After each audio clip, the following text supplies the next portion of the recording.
যেখানে থাকে নিরাপদ আশ্রয়, মমতা আর ভালোবাসা, সেখানেই ঘর বানায় পাখিরা। ঠিক সেরকমই মায়া মমতায় ভরা এক শিক্ষকের বাড়িতে বাসা বানিয়েছে হাজারো পাখি। দিনভর পাখিদের কলকাকলিতে মুখরিত থাকায় এলাকাবাসীর কাছে এখন এ বাড়িটি পরিচিতি পেয়েছে পাখির বাড়ি নামে। বলছি পটুয়াখালীর কলাপাড়া উপজেলার বালিয়াতলী ইউনিয়নের মুসল্লিয়াবাদ গ্রামে মধুখালী মাধ্যমিক বিদ্যালয়ের সহকারী প্রধান শিক্ষক আক্তার হোসেনের বাড়ির কথা। বাড়িটির চারপাশ গাছগাছালিতে ভরা, নেই কোনো যান্ত্রিক শব্দ দূষণ, তাই হাজারো সাদা বক, পানকৌড়ি আর বাদুড়েরা বেছে নিয়েছে এই বাড়িটিকে। বাসা তৈরি করে থাকছে বছরের পর বছর। দূর থেকে দেখলে মনে হয় যেন বসেছে পাখির মেলা। বাড়িটিতে প্রবেশ করলে এসব পাখিদের খুনসুটি আর কলতানে প্রাণ জুড়িয়ে যায় যে কারো। প্রায় ৪০ বছর ধরে পাখিরা বসবাস করায় বাড়িটি এখন স্থানীয়দের কাছে পাখি বাড়ি নামেই পরিচিত। আমার বাড়ি এই পাশের গ্রামে, তবে এই বাড়িটা আমরা পাখি বাড়ির নামে আমাদের কাছে পরিচিত বা জানি। আমরা ছোটকাল থেকে এই বাড়িতে পাখি আমরা দেখতেছি। অনেক বিভিন্ন ধরনের পাখি আছে, যেমন বক আছে, বাদুর আছে, তারপরে ওই যে আমরা এই কি কয় পানি কেন্দ্রি, তারপর চড়াই পাখি, মানে বিভিন্ন ধরনের পাখি এই বাড়িতে আছে। আমরা ছোটকাল থেকে দেখতেছি। এই পাখির জন্য সমস্যা না হয় এই জন্য আমরাও সচেতন আছি বা দেখি এবং মানুষদের বোঝাই যে না, পাখিকে নষ্ট করো না।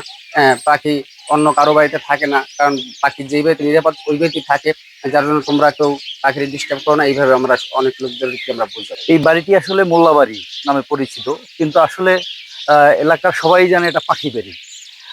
এখানে এই বাড়িতে এত পাখি, যে পাখি আসলে অসংখ্য পাখি, এখানে পাখি কাউকে ধরতে দেওয়া হয় না।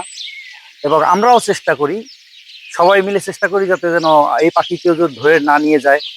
আসলে পশু পাখি এদের ভালোবাসা পাওয়াটা আসলে খুব ভাগ্যের ব্যাপার। আশেপাশে অনেক বাড়ি আছে, অনেক অনেক গাছপালা আছে, কিন্তু কোনো বাড়িতেই পাখি থাকে না।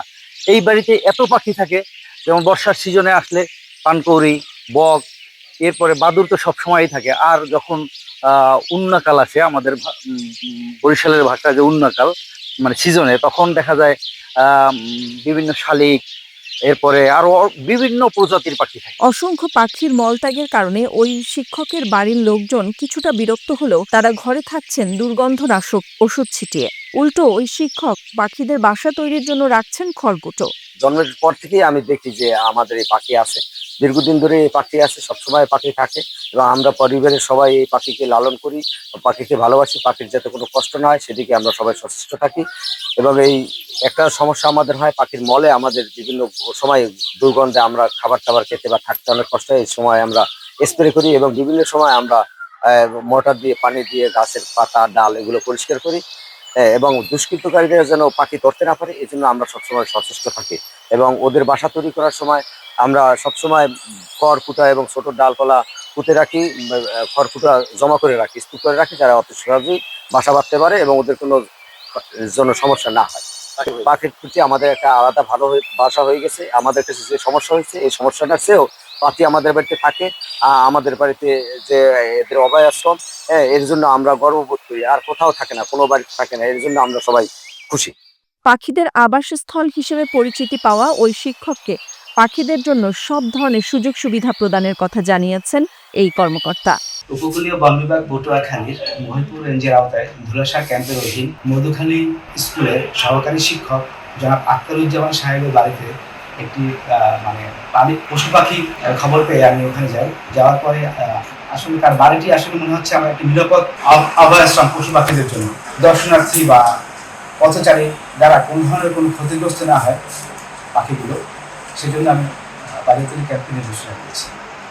আর এই ব্যাপারে যদি কোনো প্রকার সাহায্য সহায়তা লাগে, জনাব আখতারুজ্জামানকে আমি আমার রেঞ্জের দিক থেকে আমি সর্বদা সহায়তা করব। প্রকৃতির ভারসাম্য রক্ষাকারী পাখি সুরক্ষায় এগিয়ে আসবে সবাই, এমন প্রত্যাশা শিক্ষক আক্তার হোসেনের। নিউজ ডেস্ক, সারা বাংলা।